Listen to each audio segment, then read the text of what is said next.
O mal-estar na civilização. Novas conferências introdutórias à psicanálise e outros textos, de Sigmund Freud. Tradução de Paulo César de Souza. Leitura de Sônia Naomi Mimura. Parte 2. Em O Futuro de uma Ilusão, eu estava menos interessado nas fontes profundas do sentimento religioso do que naquilo que o homem comum entende como sua religião. O sistema de doutrinas e promessas que de um lado lhe esclarece os enigmas deste mundo com invejável perfeição, e de outro lhe garante que uma solícita providência velará por sua vida e compensará numa outra existência as eventuais frustrações desta. Essa providência, o homem comum só pode imaginar como um pai grandioso, elevado. Apenas um ser assim é capaz de conhecer as necessidades da criatura humana, de ceder seus rogos e ser apaziguado por seu arrependimento. Tudo isso é tão claramente infantil, tão alheio à realidade, que para alguém de atitude humanitária é doloroso pensar que a grande maioria dos mortais nunca se porá acima desta concepção de vida. Ainda mais vergonhoso é constatar que um bom número de contemporâneos, embora percebendo como é insustentável essa religião, procuram defendê-la palmo a palmo numa lamentável retirada. Quase nos juntaríamos às fileiras de crentes para lembrar a advertência: não invoquem o santo nome do Senhor em vão, aos filósofos que acreditam salvar o Deus da religião, substituindo-o por um princípio impessoal, espectralmente abstrato. Se alguns dos maiores espíritos de tempos passados fizeram o mesmo, não se pode invocá-los neste ponto. Sabemos por que tinham que fazê-lo. Voltemos ao homem comum e à sua religião, a única que deveria ter esse nome.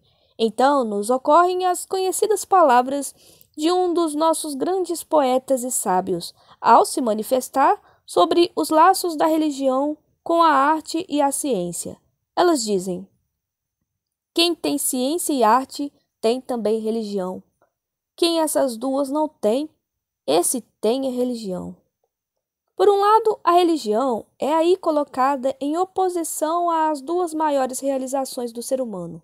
Por outro lado, afirma-se que ela pode representar ou substituir ambas, no que toca ao valor para a vida.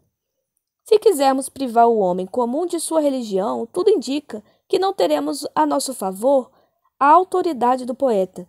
Tentaremos um caminho particular para a apreciação do seu dito.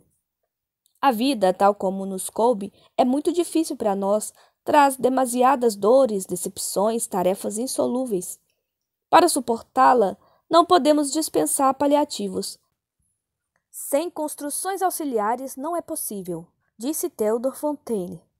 Existem 3 desses recursos, talvez: poderosas diversões que nos permitem fazer pouco de nossa miséria, gratificações substitutivas que a diminuem e substâncias enebriantes que nos tornam insensíveis a ela. Algo desse gênero é imprescindível. É para as distrações que aponta Voltaire ao terminar seu Cândido com a sugestão de cada qual cultivar seu jardim. Uma tal distração é também a atividade científica. As gratificações substitutivas, tal como a arte as oferece, são ilusões face à realidade, nem por isso menos eficazes psiquicamente, graças ao papel que tem a fantasia na vida mental. Os entorpecentes influem sobre o nosso corpo, mudam a sua química. Não é fácil ver o lugar da religião nessa série. Teremos que lançar mais longe o olhar. A questão da finalidade da vida humana já foi posta inúmeras vezes.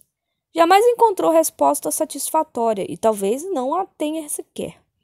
Muitos dos que a puseram acrescentaram: se a vida não tiver finalidade, perderá qualquer valor. Mas esta ameaça nada altera. Parece, isto sim, que temos o direito de rejeitar a questão. O seu pressuposto parece ser aquela humana soberba de que já conhecemos tantos exemplos. Ninguém fala sobre a finalidade da vida dos animais, a menos que ela consista em servir aos homens, talvez. Mas isso também não é sustentável, pois, com muitos animais, o ser humano não sabe o que fazer, exceto descrevê-los, classificá-los, estudá-los, e inúmeras espécies animais se furtaram também a este uso, ao viver e se extinguir antes que o homem as visse. Novamente, apenas a religião, sabe responder à questão sobre a finalidade da vida. Dificilmente erramos ao concluir que a ideia de uma finalidade na vida existe em função do sistema religioso. Então passaremos à questão menos ambiciosa, o que revela a própria conduta dos homens acerca da finalidade e intenção de sua vida. O que pedem eles da vida e desejam nela alcançar? É difícil não acertar a resposta. Eles buscam a felicidade, querem se tornar e permanecer felizes. Essa busca tem dois lados, uma meta positiva e uma negativa. Quer a ausência de dor e desprazer e, por outro lado, a vivência de fortes prazeres. No sentido mais estrito da palavra, felicidade se refere apenas à segunda, correspondendo a essa divisão de metas. A atividade dos homens se desdobra em duas direções. Segundo, procure realizar uma ou outra dessas metas, predominantemente ou mesmo exclusivamente. Como se vê, é simplesmente o programa do princípio do prazer que estabelece a finalidade da vida. Este princípio domina o desempenho do aparelho psíquico desde o começo.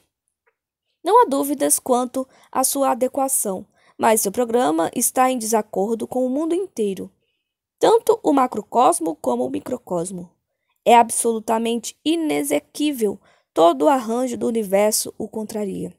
Podemos dizer que a intenção de que o homem seja feliz não se acha no plano da criação. Aquilo que chamamos felicidade, no sentido mais estrito, vem da satisfação repentina de necessidades altamente represadas. E, por sua natureza, é possível apenas como fenômeno episódico.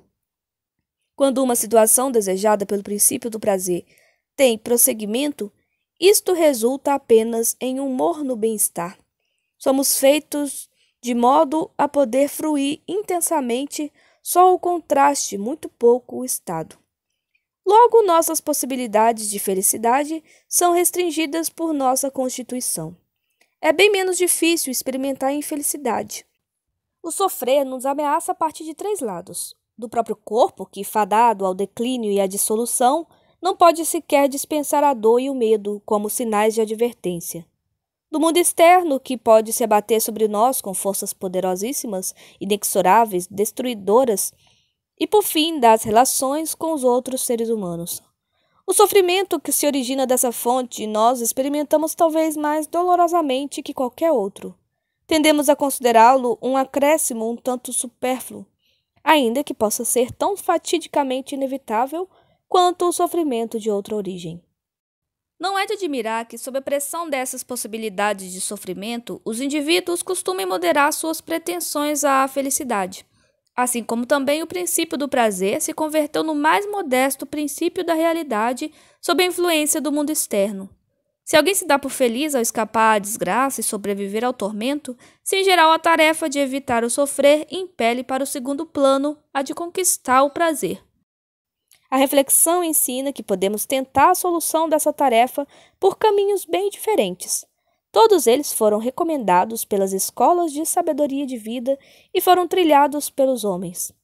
A satisfação irrestrita de todas as necessidades se apresenta como a maneira mais tentadora de conduzir a vida, mas significa pôr gozo à frente da cautela, trazendo logo o seu próprio castigo.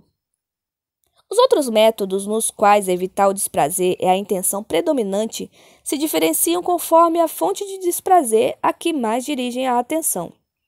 Alguns são extremos, outros moderados, alguns são unilaterais e outros atacam vários pontos simultaneamente. O deliberado isolamento, o afastamento dos demais, é a salvaguarda mais disponível contra o sofrimento que pode resultar das relações humanas. Compreende-se, a felicidade que se pode alcançar por essa via é a da quietude. Contra o temido mundo externo, o indivíduo só pode se defender por algum tipo de distanciamento, querendo realizar sozinho essa tarefa. É verdade que existe outro caminho melhor, enquanto membro da comunidade humana e com o auxílio da técnica oriunda da ciência, proceder ao ataque à natureza, submetendo-a à vontade humana. Então se trabalha com todos para a felicidade de todos, mas os métodos mais interessantes para prevenir o sofrimento são aqueles que tentam influir no próprio organismo, pois todo sofrimento é apenas sensação.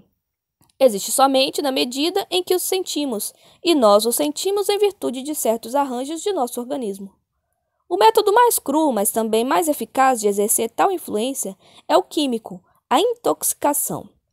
Não creio que alguém penetre inteiramente no seu mecanismo, mas é fato que há substâncias de fora do corpo que, uma vez presentes no sangue e nos tecidos, produzem em nós sensações imediatas de prazer, e também mudam de tal forma as condições de nossa sensibilidade que nos tornamos incapazes de acolher impulsos desprazerosos. Os dois efeitos não só acontecem ao mesmo tempo, como parecem intimamente ligados. Mas deve haver na química de nosso corpo substâncias que realizam algo semelhante, pois conhecemos ao menos um estado patológico, a mania, em que produz esse comportamento análogo à embriaguez, sem ter havido ingestão de estupefaciente. Além disso, nossa vida psíquica normal mostra oscilações entre uma maior ou menor dificuldade em experimentar o prazer, paralelamente às quais há uma receptividade acentuada ou diminuída ao desprazer. É muito lamentável que esse lado tóxico dos processos psíquicos tenha até agora escapado à exploração científica. O serviço dos narcóticos na luta pela felicidade e no afastamento da miséria é tão valorizado como benefício, que tanto indivíduos como povos lhes reservaram um sólido lugar em sua economia libidinal. A ele se deve não só o ganho imediato de prazer, mas também uma parcela muito desejada de independência em relação ao mundo externo. Sabe-se que, com a ajuda do afasta-tristeza, podemos nos subtrair à pressão da realidade a qualquer momento e encontrar refúgio no mundo próprio que tenha melhores condições de sensibilidade. É notório que justamente essa característica dos entorpecentes determina também o seu perigo e nocividade. Em algumas circunstâncias, eles são culpados pelo desperdício de grandes quantidades de energia que poderiam ser usadas na melhoria da sorte humana. Mas a complicada estrutura de nosso aparelho psíquico também admite um bom número de outras influências. Do mesmo modo que a satisfação de instintos é felicidade, torna-se causa de muito sofrer se o mundo exterior nos deixa à míngua, recusando-se a nos saciar as carências. Então é possível esperar que, agindo sobre esses impulsos instintuais, fiquemos livres de uma parte do sofrer. Esse tipo de defesa contra o sofrimento já não lida com o aparelho sensorial, busca dominar as fontes internas das necessidades. De modo extremo, isso ocorre ao se liquidar os instintos, como prega a sabedoria do Oriente e como praticam os iogues. Tendo-se conseguido isso, também qualquer outra atividade foi abandonada e a vida sacrificada, e novamente se adquiriu por outro meio apenas a felicidade da quietude.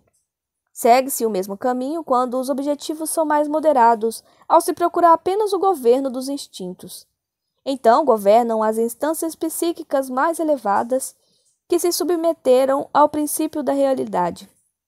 Com isso, o próprio propósito da satisfação não é absolutamente abandonado. Uma certa proteção contra o sofrer é alcançada, pois a não satisfação dos instintos subjugados não é sentida tão dolorosamente como a dos não inibidos.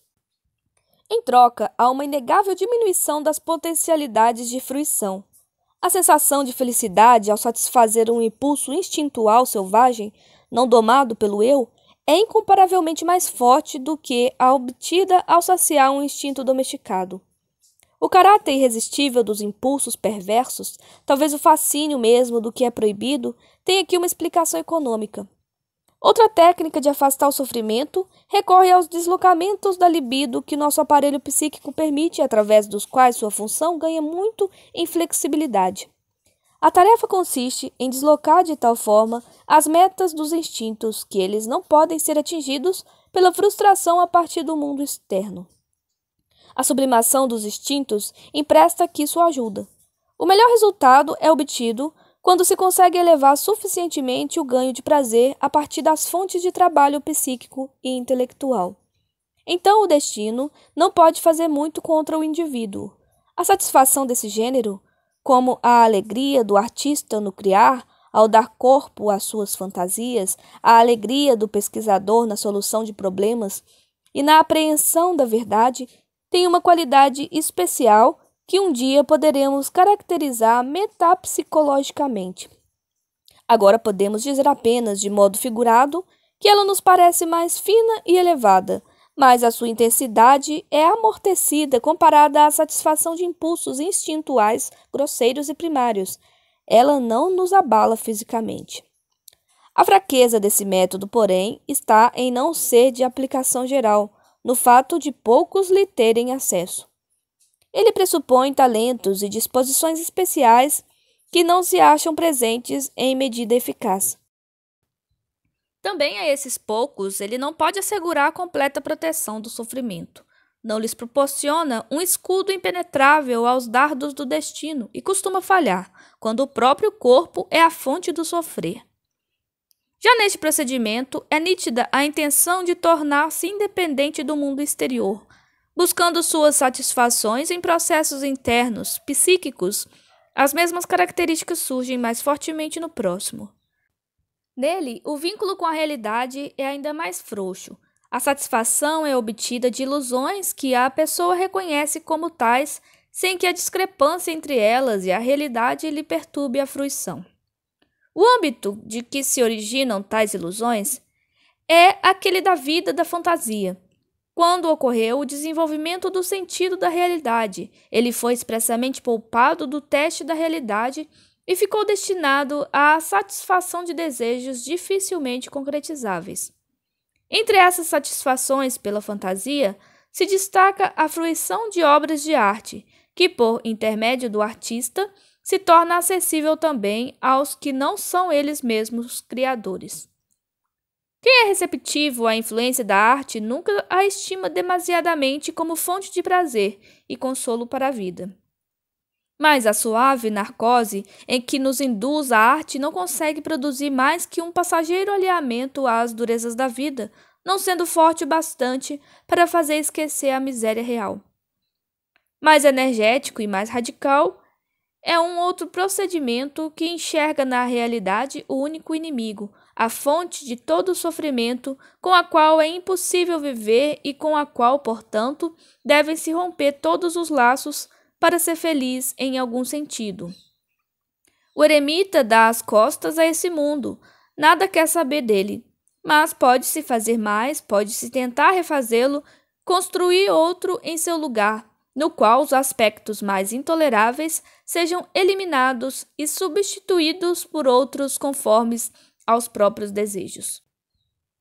O indivíduo que, em desesperada revolta, encetar este caminho para a felicidade, normalmente nada alcançará. A realidade é forte demais para ele. Torna-se um louco que, em geral, não encontra quem o ajude na execução do seu delírio. Mas disse que cada um de nós, em algum ponto, age de modo semelhante ao paranoico, corrigindo algum traço inaceitável do mundo de acordo com seu desejo e inscrevendo esse delírio na realidade.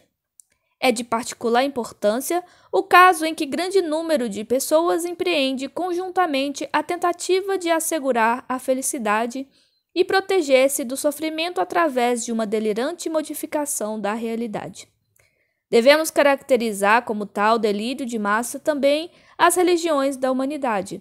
Naturalmente, quem partilha o delírio jamais o percebe. Não acredito que seja completa essa enumeração dos métodos pelos quais os homens se esforçam em obter a felicidade e manter à distância o sofrer.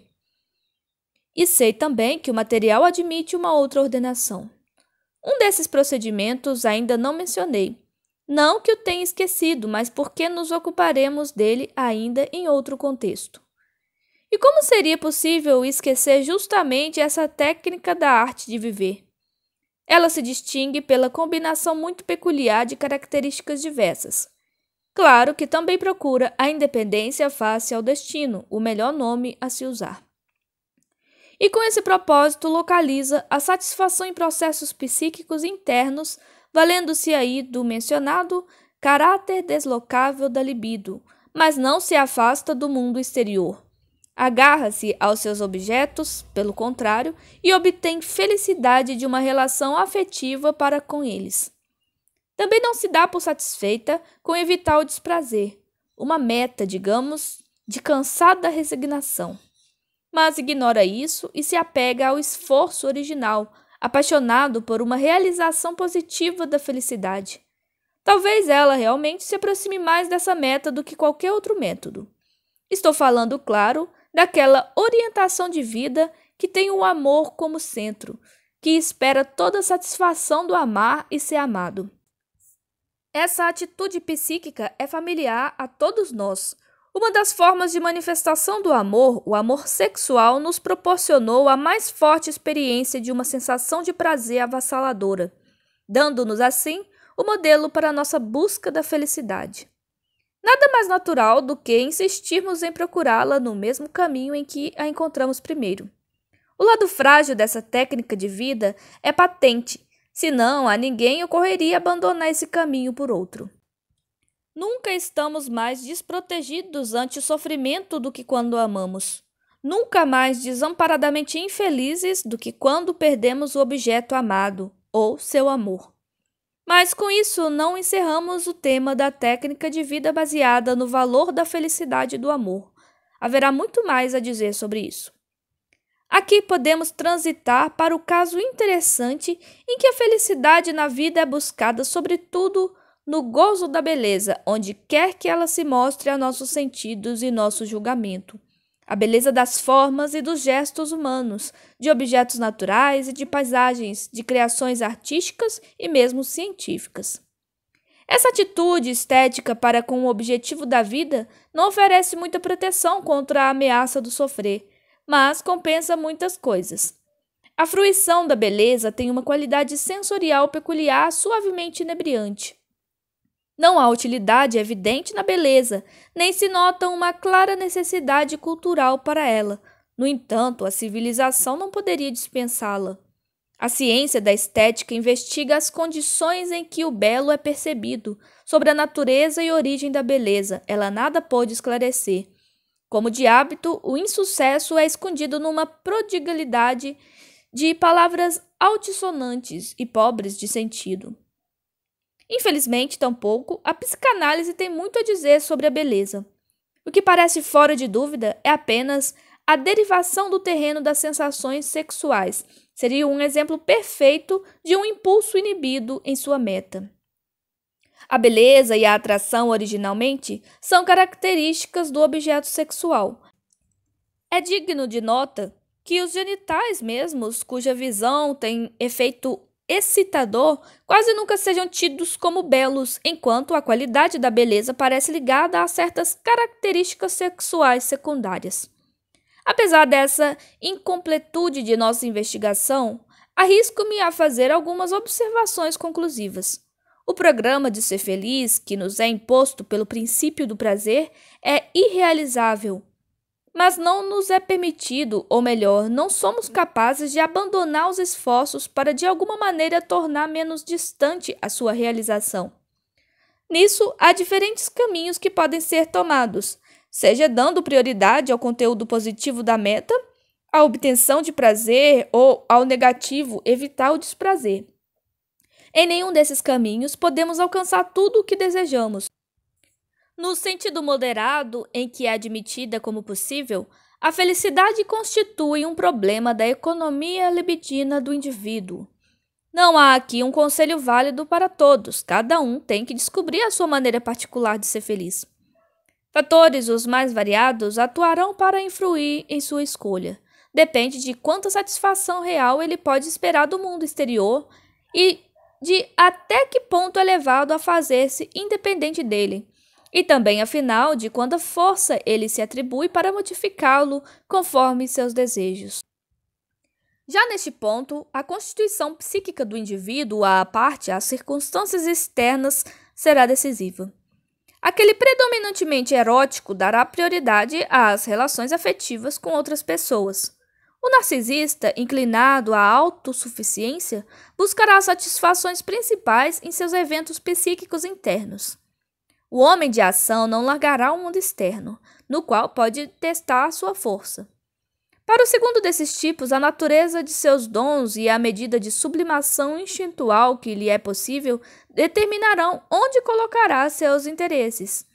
Toda decisão extrema terá como castigo o fato de expor o indivíduo aos perigos inerentes a uma técnica de vida adotada exclusivamente e que se revele inadequada.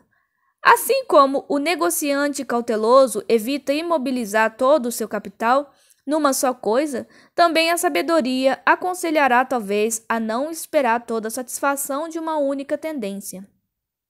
O êxito jamais é seguro, depende da conjunção de muitos fatores e de nenhum mais.